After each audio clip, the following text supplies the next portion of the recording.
Chapter 2 in which Pooh goes visiting and gets into a tight place. Edward Bear, known to his friends as Winnie-the-Pooh, or Pooh for short, was walking through the forest one day, humming proudly to himself.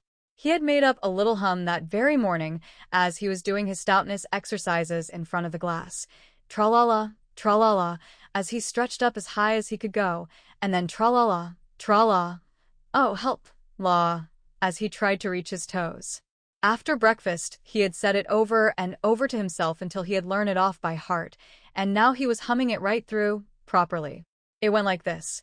Tra-la-la, tra-la-la, tra-la-la, tra-la-la, rum-tum-tiddlum-tum. Tiddle-iddle, tiddle-iddle, tiddle-iddle, tiddle-iddle, rum-tum-tum-tiddlum. Well, he was humming this hum to himself and walking along gaily, wondering what everybody else was doing and what it felt like being somebody else, when suddenly he came to a sandy bank, and in the bank was a large hole. "Aha," said Pooh. "If I know anything about anything, that hole means rabbit," he said, "and rabbit means company," he said, "and company means food and listening to me humming and such like. Rum-tum-tum-tiddlum." So he bent down, put his head into the hole and called out, "Is anybody at home?" There was a sudden scuffling noise from inside the hole, and then silence. "What I said was, 'Is anybody at home?'" called out Pooh very loudly. "No," said a voice, and then added, "You needn't shout so loud. I heard you quite well the first time." "Bother," said Pooh. "Isn't there anybody here at all?" "Nobody." Winnie-the-Pooh took his head out of the hole and thought for a little, and he thought to himself, there must be somebody there, because somebody must have said nobody. So he put his head back in the hole and said, "Hello, Rabbit, isn't that you?" "No," said Rabbit in a different sort of voice this time. "But isn't that Rabbit's voice?" "I don't think so," said Rabbit. "It isn't meant to be." "Oh," said Pooh. He took his head out of the hole and had another think, and then he put it back and said, "Well, could you very kindly tell me where Rabbit is? He has gone to see his friend Pooh Bear, who is a great friend of his." "But this is me," said Bear, very much surprised. "What sort of me?" "Pooh Bear." "Are you sure?" said Rabbit, still more surprised. Quite sure," said Pooh. "Oh, well, then come in." So Pooh pushed and pushed and pushed his way through the hole, and at last he got in. "You are quite right," said Rabbit, looking at him all over. "It is you. Glad to see you. Who did you think it was?" "Well, I wasn't sure. You know how it is in the forest. One can't have anybody coming into one's house. One has to be careful. What about a mouthful of something?" Pooh always liked a little something at 11 o'clock in the morning, and he was very glad to see Rabbit getting out the plates and mugs, and when Rabbit said, "Honey or condensed milk with your bread?"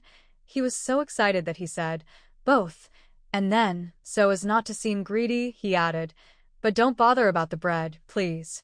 And for a long time after that he said nothing, until at last, humming to himself in a rather sticky voice, he got up, shook Rabbit lovingly by the paw, and said that he must be going on. "Must you?" said Rabbit politely. "Well," said Pooh, "I could stay a little longer if you—" and he tried very hard to look in the direction of the larder. "As a matter of fact," said Rabbit, "I was going out myself directly." "Oh, well, then I'll be going on. Goodbye." "Well, goodbye, if you're sure you won't have any more." "Is there any more?" asked Pooh quickly. Rabbit took the covers off the dishes and said, "No, there wasn't." "I thought not," said Pooh, nodding to himself. "Well, goodbye. I must be going on." So he started to climb out of the hole. He pulled with his front paws and pushed with his back paws, and in a little while his nose was out in the open again. And then his ears. And then his front paws. And then his shoulders. And then, "Oh, help," said Pooh. "I'd better go back." "Oh, bother," said Pooh. "I shall have to go on." "I can't do either," said Pooh. "Oh, help and bother." Now by this time Rabbit wanted to go for a walk too, and finding the front door full, he went out by the back door and came round to Pooh and looked at him. "Hello, are you stuck?" he asked. "And no," said Pooh carelessly. "Just resting and thinking and humming to myself. Here, give us a paw." Pooh Bear stretched out a paw, and Rabbit pulled and pulled and pulled. "Ow!" cried Pooh. "You're hurting." "The fact is," said Rabbit, "you're stuck." "It all comes," said Pooh crossly, "of not having front doors big enough." "It all comes," said Rabbit sternly, "of eating too much." "I thought at the time," said Rabbit. "Only I didn't like to say anything," said Rabbit. "That one of us was eating too much," said Rabbit. "And I knew it wasn't me," he said. "Well, well, I shall go and fetch Christopher Robin." Christopher Robin lived at the other end of the forest, and when he came back with Rabbit and saw the front half of Pooh, he said, "Silly old bear," in such a loving voice that everybody felt quite hopeful again.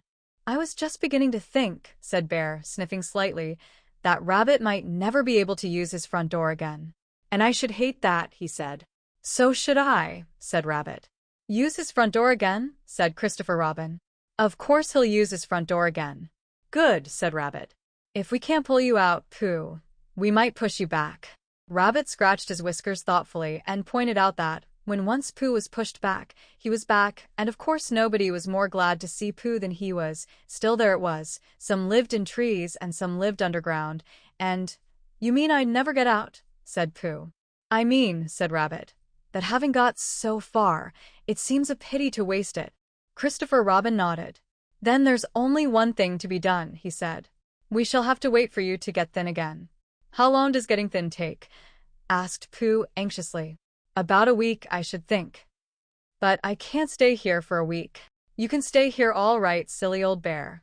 It's getting you out which is so difficult." "We'll read to you," said Rabbit cheerfully.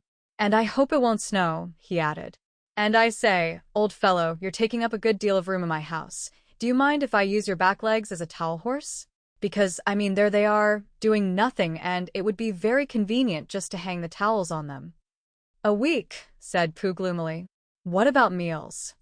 "I'm afraid no meals," said Christopher Robin, "because of getting thin quicker. But we will read to you." Bear began to sigh, and then found he couldn't because he was so tightly stuck, and a tear rolled down his eye, as he said, "Then would you read a sustaining book, such as would help and comfort a wedged bear in great tightness?" So for a week Christopher Robin read that sort of book at the north end of Pooh, and Rabbit hung his washing on the south end. And in between Bear felt himself getting slenderer and slenderer. And at the end of the week Christopher Robin said, "Now." So he took hold of Pooh's front paws, and Rabbit took hold of Christopher Robin, and all Rabbit's friends and relations took hold of Rabbit, and they all pulled together. And for a long time Pooh only said "ow" and "oh." And then, all of a sudden, he said "pop," just as if a cork were coming out of a bottle. And Christopher Robin and Rabbit and all Rabbit's friends and relations went head over heels backwards. And on the top of them came Winnie-the-Pooh, free.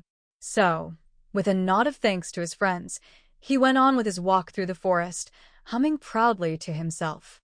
But Christopher Robin looked after him lovingly and said to himself, "Silly old bear."